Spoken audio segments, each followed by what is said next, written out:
शनिवार की दोपहर मिल्लत वेलफेयर सोसाइटी के बुलावे पर राष्ट्रवादी कांग्रेस पार्टी के प्रदेश उपाध्यक्ष संजय खोड़के यूनिवर्सिटी कार्यालय पर पहुंचे। आपको बता दें कि मिल्लत वेलफेयर सोसाइटी द्वारा संजय खोड़के को इसलिए निमंत्रण दिया गया था कि बीते कई वर्षों से यूनिवर्सिटी के ईंट भट्टी के ठेकेदारों को कई समस्याओं का सामना करना पड़ रहा है और इनकी समस्याओं का स्थायी रूप से अब तक समाधान नहीं निकल पा रहा है, जिसके चलते आखिर मिल्लत वेलफेयर सोसाइटी के संस्थापक अध्यक्ष नजीब खान ने इस संदर्भ में राष्ट्रवादी कांग्रेस पार्टी के प्रदेश अध्यक्ष संजय खोड़के से चर्चा की थी और इस चर्चा के पश्चात आखिर शनिवार की दोपहर संजय खोड़के यूनिवर्सिटी कार्यालय पर पहुंचे और यहां पहुंचने के पश्चात उन्होंने ईंट भट्टी ठेकेदारों से काफी देर तक खुलकर चर्चा की और उनकी समस्याएं जानी। इतना ही नहीं तो समस्याएं जानने के पश्चात उन्होंने समस्त ठेकेदारों को आश्वस्त करते हुए कहा कि उनसे जितना संभव हो सकेगा वो उनके लिए हर काम करेंगे। ईंट भट्टी के ठेकेदारों को आने वाली परेशानियों के संदर्भ से अवगत होने के बाद संजय खोड़के ने वरिष्ठ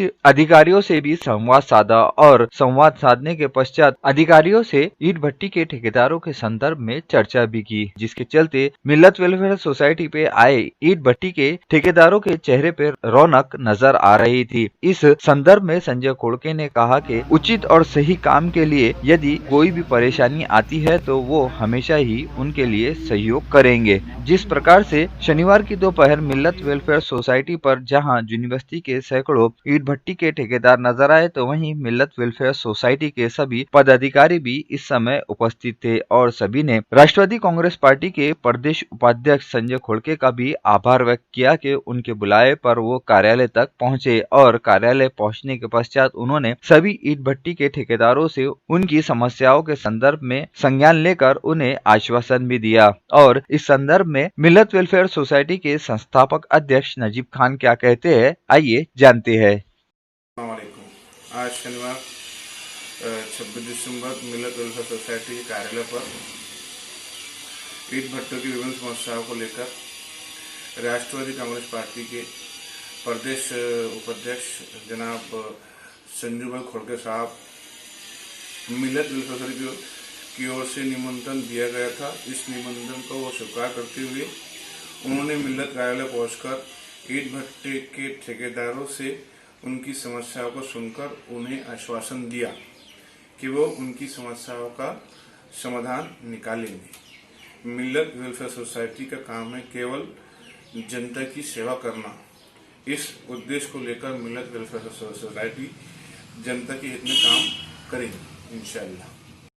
शुक्रवार की देर रात परतवाड़ा के सदर बाजार स्थित अमरदीप कपड़ा शोरूम के संचालक प्रकाश नंदलाल चंदवानी के घर अज्ञात नकाबपोश ने बंदूक के दम पर लूटमारी की घटना को अंजाम देने की कोशिश की थी, लेकिन उसकी ये कोशिश नाकाम रही। जानकारी इस प्रकार से सामने आई है कि रोजाना की तरह प्रकाश चंदवानी अपनी दुकान बंद करने के पश्चात घर लौटे थे और तुरंत ही गुरु नानक नगर में अपने किसी रिश्तेदार के यहाँ आयोजित विवाह समारोह में शामिल होने चले गए थे। इस समय घर में केवल प्रकाश चंदानी की पत्नी आरती, बेटी गुंजन और भाभी मंजू चंदानी मौजूद थी, जिसमें से आरती और गुंजन हॉल में बैठकर टीवी देख रही थी तो वहीं मंजू चंदानी रसोई में कुछ काम कर रही थी। करीब 10:30 बजे के आसपास एक नकाबपोश व्यक्ति हाथ में रिवॉल्वर ताने हुए घर के भीतर घुस गया। ये देखकर हॉल में मौजूद माँ बेटी ने तुरंत बेडरूम की ओर दौड़ लगाई और बेडरूम का दरवाजा अंदर से बंद कर लिया। इसी समय नकाबपोश को देखकर मंजू चंदानी ने भी रसोई घर का दरवाजा बंद करने का प्रयास किया, लेकिन वह ऐसा करने में नाकाम रही और नकाबपोश डकैत ने उन पर पिस्तौल तानते हुए कहा कि घर में रखा सोना और पैसे तुरंत लेकर आओ, जिस पर मंजू चंदानी ने बिना घबराए समय सूचकता दिखाते हुए डकैत से कहा कि तुम रुको, मैं उनसे अभी कैश लेकर आती हूँ, पर तुम किसी को कुछ मत करना। ये सुनते ही नकाबपोश ने घबराकर 2-3 बार पूछा कि तुम्हारे वो घर पर ही है क्या, जिस पर मंजू चंदानी ने कहा कि हाँ वो घर पर ही है और मैं अभी उन्हीं से कैश लेकर आती हूँ। ये सुनने पर उस नकाबपोश डकैत को लगा कि घर में शायद पुरुष भी मौजूद है और शायद उसे जानकारी देने वाले ने गलत जानकारी दी कि घर में केवल 3 महिलाएं ही होंगी। इसके बाद वो डकैत घर से निकलकर बाहर की ओर भागा और मेन गेट के पास कुछ पल के लिए रुककर किसी को फोन करके उससे बात की और फिर वहाँ से भाग खड़ा हुआ। इस बीच घर की महिलाओं ने विवाह समारोह में गए प्रकाश चंदानी को इस पूरी घटना की खबर दी तो प्रकाश चंदानी तुरंत ही अपने घर पर वापस लौटे और परतवाड़ा थाने को इस मामले से अवगत कराया, जिसके बाद परतवाड़ा पुलिस का दल प्रकाश चंदानी के घर पर पहुंचा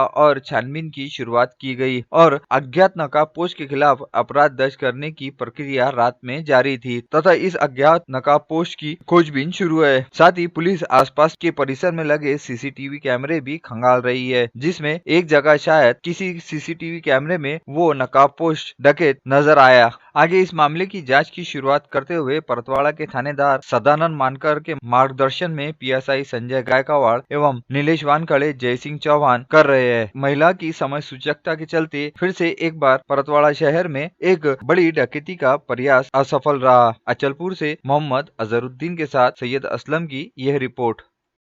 अचलपुर परतवाड़ा शहर में एकमात्र रोजगार का सबसे बड़ा साधन फिल्ले मिल था, लेकिन मिल के मजदूरों का अपनी मांगों को लेकर बीते 112 दिन से उपोषण जारी था और आखिर ये उपोषण समाप्त हुआ। मिल को चालू करवाने हेतु गिरनी कामगार संगठन अध्यक्ष एवं भाजपा शहर अध्यक्ष अभय मातने ने इस मामले में वरिष्ठ नेताओं सहित मंत्रियों को भी अवगत कराया था। कामगार संगठन अध्यक्ष अभय मातने फिल्ले मिल को शुरू कराने के संदर्भ में लगातार कोशिश कर रहे थे और आखिर उनकी कोशिशों को सफलता मिली। शनिवार की दोपहर एक भव्य कार्यक्रम का आयोजन फिल्ले मिल के सामने आयोजित किया गया था। इस कार्यक्रम में मंच पर पूर्व ऊर्जा मंत्री चंद्रशेखर बावनकुड़े, भाजपा जिला अध्यक्ष निवेदिता चौधरी, पूर्व पालक मंत्री अनिल बुंडे, विधायक 68 एवं अभय मातने उपस्थित थे और कार्यक्रम में पूर्व ऊर्जा मंत्री चंद्रशेखर बावनकुड़े ने मिल चालू होने के संदर्भ में समस्त कामगारों को सूचना दी और उन्हें अधिकृत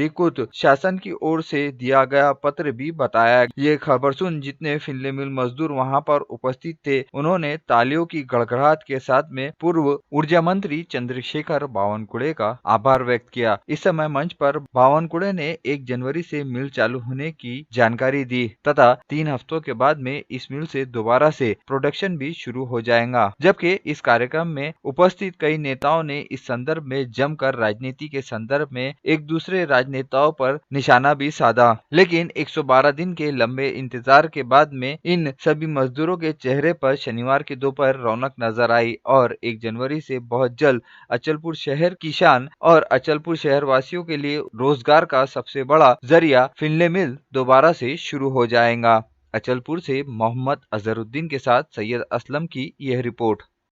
डिसेंबर का 25 डिसेंबर म्हणजे आज 26 ना, काल क्रिसमस होता, अटल बिहारी वाजपेयी यांची जयंती होती। काल त्यांनी अमेठीत सही केली, दिल्लीमध्ये नव्हत्या, अमेठीत होत्या। त्यांनी अमेठीला फाईल बोलवली आणि तिथनं सही करून मला पत्र पाठवलं, ज्या पत्रामध्ये इंग्रजीत आहे पण 2 वाक्य नक्की वाचतो। पत्र मी तुम्हाला सर्वांना कॉपी देणार आहे, 50 कॉपी आणल्या आणि ते असं म्हणतात की जानेवारीच्या पहिल्या वीक मध्ये आम्ही ही मिल चालू करतोय।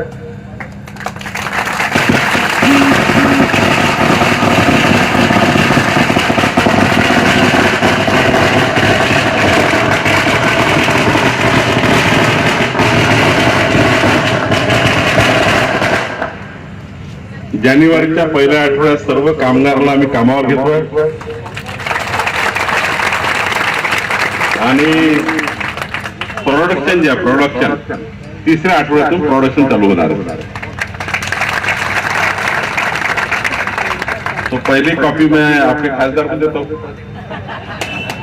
आइए